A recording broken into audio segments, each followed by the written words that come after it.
Hello guys, in today's video, I'm gonna show you ways you can fix Steam corrupt download files in your Windows 10 or 11.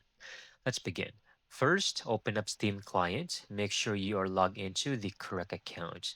Then over here, click on Steam, top left, go to settings, scroll down till you locate downloads. Then here, clear download cache. It says clearing the download cache might resolve issues downloading or starting apps. So click clear cache.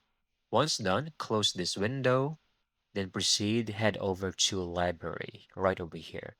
Select that particular game you're having issues with. For example, this Left 4 Dead.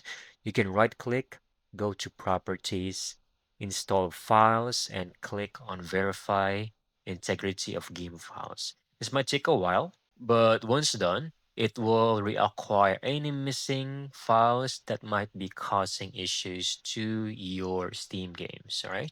Then go ahead, restart your PC, and once you're back, everything should now be working normally.